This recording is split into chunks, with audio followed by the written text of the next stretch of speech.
고령자들에 대해서 고용보험 가입을 제한해서 실업급여를 박탈하고 있는 특별한 고용보험법 10조 제2항에 대한 면밀한 검토가 필요할 때라고 생각을 합니다. 그래서 이하에서는 이제 지금 현재 고령자들의 고용 현황을 조금 살펴보고요. 그다음에 고용보험 적용 제외에 관련한 문제점들을 검토한 후에 이 개정의 필요성에 대해서 말씀을 드리고자 합니다.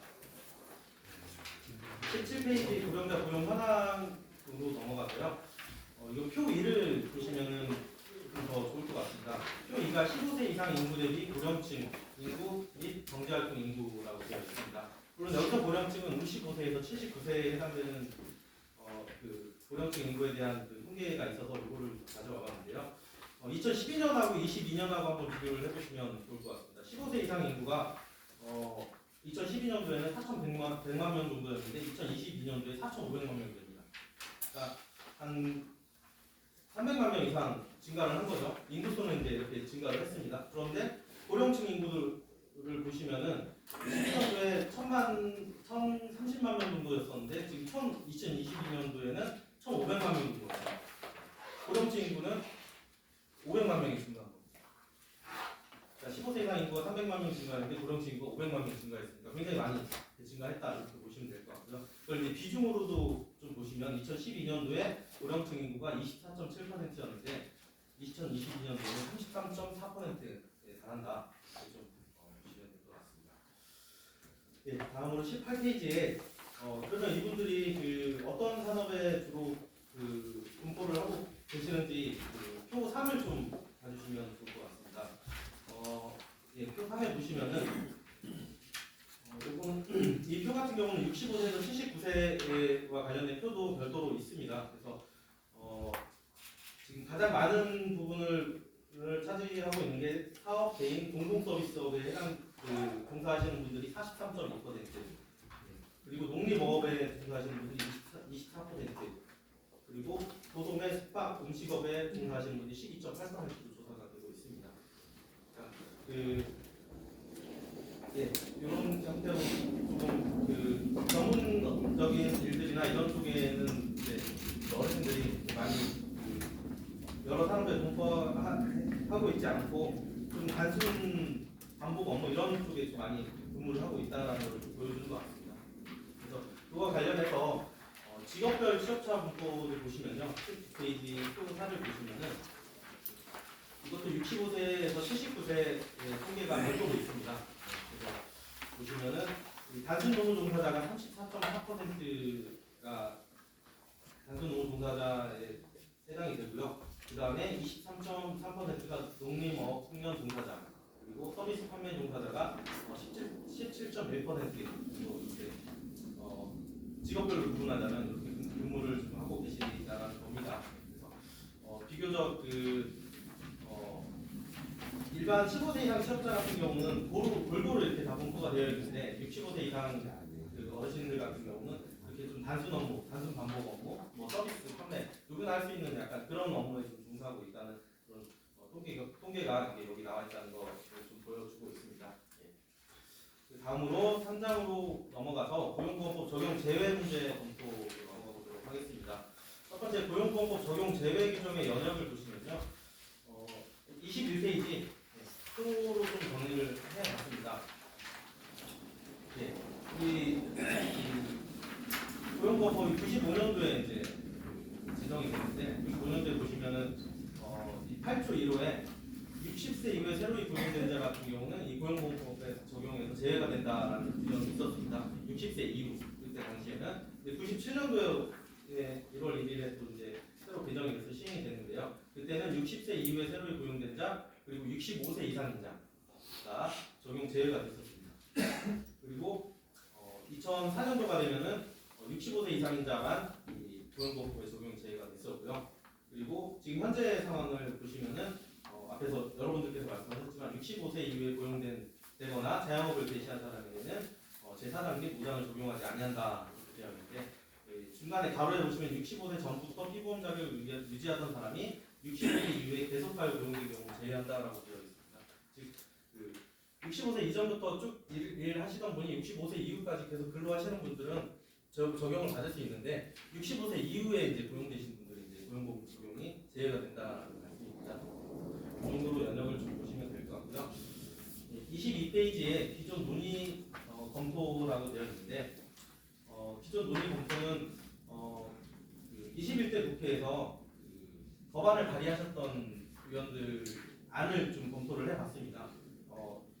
한 4분 정도가 이렇게 발의를 하셨는데요.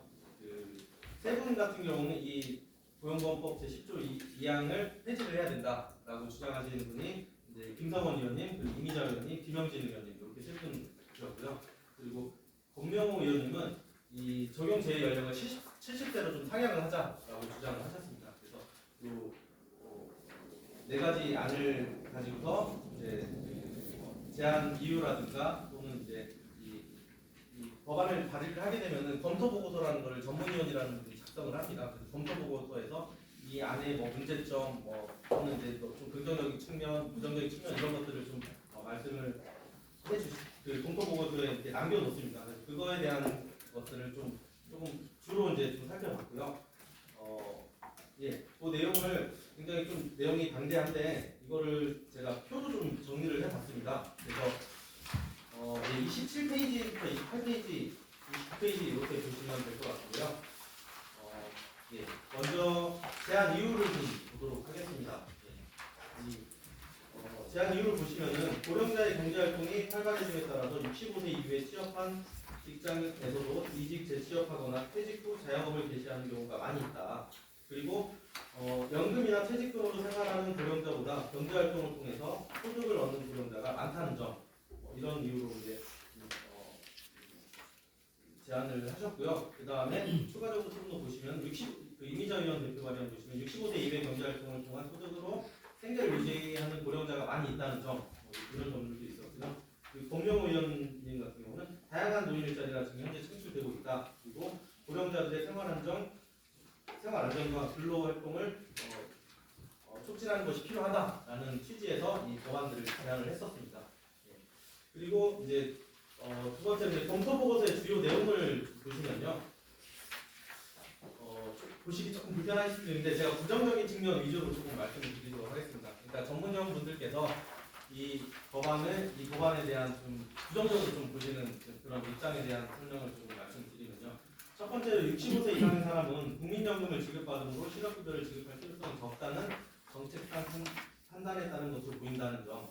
그리고 두 번째로 고용보험 적용제의 연령을 지속적으로 상승해서 적용 범위를 확대해 왔다는 점. 지금까지도 이제 계속 확대해 왔다는 것을 강조를 하고 있고요. 세 번째로 대부분의 국가들이 실업급여 지급 연령을 연금제도와 같은 생계소득지원제도의 연금 지급 연령까지로 한정하고 있고 실업급여 소득 중인 자가 연금 수급 연령에 도달했을 경우 실업급여 지급을 중단하고 있다는 점. 그리고 네 번째로 동일인에게 기초적인 생활 유지를 목적으로 하는 공적연금과 실업급여를 동시에 지급하는 것은 제도 취지와 일부 상충될 소지가 있다는 점. 그리고 다섯 번째로 장기적으로 고용보험 재정에 부정적인 영향을 끼칠 것이 예상된다는 점. 이런 점을 밝히고 있고요. 각 의원님들이 발의한 법안마다 전문위원님들이 사실 발의한 연도나 시차가 조금 다르기 때문에 전문위원님들이 좀 다릅니다. 검토하시는 분들에서 김영진 의원님이 제출하신 의안의 법안에 대한 검토 보고서를 또 보시면요. 부정적인 측면 쪽을 보시면 고령자의 월 평균 급여는 65세 미만 근로자의 월 평균 급여보다 낮아서 고령자가 납부하는 고용보험료는 적지만 수급액은 크다라고 주장을 하고 있습니다. 반대로 그래도 조금 다행인 것은 지금 김성원 의원님부터 해서 이미자 의원님, 김영진 의원님 이 연도를 보시면은 이제 2020년 7월부터 2020년 12월 그리고 2022년 12월 이렇게 됐었는데 앞에서는 전문위원님께서 부정적인 측면만 강조를 하셨었는데 지금 김영진 의원님께서 발표하신 대표 발의 법안에서는 긍정적인 측면을 4가지 정도 말씀을 하셨습니다. 이 법안에 대해서. 첫 번째로 노령층의 꾸준한 경제활동이 증가하고 있다는 점, 그리고 65세 이상 노령층이 생계 유지를 위해 노동시장에 적극적으로 계속 관여하고 있다는 점, 그리고 고용 환경이 불안정하고 고용의 질이 낮아서 보호의 필요성이 있다는 점, 그리고 연령에 따라서 고용보험 혜택을 차등화하는 것이 차별에 해당할 수 있다는 점, 이 점을 좀 강조를 하셨었고요. 그리고 밑에 조금 권명호 의원님 안으로 조금 살펴보면 이 긍정적인 면을 2가지 정도 강조를 했었습니다. 연금이나 퇴직금으로 생활하는 고령자보다 경제활동을 통해서 소득을 얻는 고령자가 많기 때문에 보호의 필요성이 있다. 이렇게 보았고요. 그리고 고령자의 경제활동 참여를 장려하고 실업급여 보장성을 강화할 수 있다라는 점을 강조하고 있었습니다. 예. 그리고 이 표의 마지막 부분 보시면 고용노동부 등의 입장을 좀 보도록 하겠습니다. 지금 여기 과장님도 와 계신데요. 고용노동부 쪽에서는 이제 일단 이미자 의원님 발의안에 대해서는 부정적인 측면, 부정적으로 좀 말씀을 하셨는데 외국의 주요국에서도 실업급여 지급 연령을 공적연금 제도의 지급 연령까지로 한정하고 있다. 그리고 실업급여는 실업기간 중에 소득을 보조함으로써 다른 사회보험을 보충하는 역할을 한다. 점. 네. 그리고 세 번째 보시면은 김영진 의원님 그 발의안에 대해서 이제 부정적인 점을 강조를 하셨는데요. 연금 및 복지제도의 적용 연령 등을 고려해서 정해진 것으로 적용 연령 확대는 정년 연장, 연금 등 기타 복지제도와의 관계, 고용보험 기금, 재정 상황 등이 고려될 필요가 있다는 점. 그리고 고령자가 정부 재정 지원 일자리 사업에 참여한 후에 구직급여를 수급하고 다시 일자리 사업에 참여하는 부작용이 우려된다는 점을 등을 들어서 이 법안에 대해서 부정적으로 좀 보았었습니다. 그리고 마지막으로 이제 기획재정부에서도 입장을 한번 검토 보고서에 쓰는 적이 있었는데요. 고용보험 기금 재정 여건 등을 고려를 해서 신중한 검토가 필요하다 이런 입장을 밝힌 적도 있었습니다. 네, 이런 정도로 보시면 될 것 같고요. 29페이지 고용보험법 제10조 제2항 개정의 필요성에 대해서 말씀드리도록 하겠습니다. 그 앞에서 말씀드렸던 검토 보고서의 주요 내용 중에서 부정적인 측면에 대해서 언급한 것을 위주로 해서 이를 약간 검토, 다른 말로 하면 좀 반박하는 형태로 이 자료를 좀 준비를 해놨습니다. 첫 번째로 65세 이상인 사람은 국민연금을 지급받기 때문에 실업급여를 지급할 필요성이 적다라는 주장에 대해서는요. 이 국민연금 통계에 따르면은 월 20에서 40만 원 정도 국민연금을 받으시는 분이 지금 현재 43.5%예요. 가장 많았고요. 그리고 40에서 60만 원이 19%, 0에서 20만 원이 14.7% 순으로 조사가 됐습니다. 그래서 즉 국민연금 급여 소득자 중에 월 60만 원 미만에 해당되는 금액을 수령하는 사람이 77.3%에 해당된다라는 것으로 그 금액이 매우 적다는 것을 알 수 있습니다. 표 시기를 보시면은 명확하게 아실 수 있을 것 같습니다. 그래서 월평균 연금 수령액이 69만 원에 불과하다라고 합니다. 지금 현재. 그래서 현재 국민연금을 수령하고 있는 대다수의 고령자들은 용돈 수준의 적은 수급액을 갖고 있기 때문에 실업급여의 지급이 더욱 필요한 상황이다라고 생각이 든다. 라고 밝히고 있고요. 그다음 두 번째로 고용보험 적용제 연령을 지속적으로 확대해 왔다라고 주장을 하고 있는데 이 고용보험법이 이제 93년 제정 당시에는 이제 60세 이후에 새로 고용된 자는 적용이 되었었고요. 그리고 96년도 개정에서는 65세 이상인 자 또한 이렇게 적용이 제외가 됐었습니다. 이후에 지속적으로 확대를 통해서 현재는 65세 이후에 고용되거나 자영업을 개시한 사람한테 이제 적용하지 아니한다 이렇게 되어 있는데 사실 이 실질적으로 이렇게 들어가 보면은 96년도 개정 이후부터 사실상 65세 이상인 자의 적용을 제외해 왔기 때문에 27년이라는 세월이 흘렀음을 알 수 있습니다. 그때 연령을 정한 것에서 보면요. 그래서 이게 사실상 연령 상향에 대한 확대가 96년도 이후에 멈춰져 있다라고 봐도 될 것 같습니다. 그래서 근데 이 96년도 상황을 보면요, 65세 이상 인구가 전체 인구에 차지하는 비율이 7%도 되지 않았던 때입니다. 그래서 고령사회 이전 시기였고요. 그래서 세계에서 가장 빠른 속도로 고령화되어 가고 있는 상황에서 96년에 정한 연령을 그대로 유지하고 있는 것에 대한 검토가 지금 필요한 시점이 아닌가라는 주장을 해봤습니다.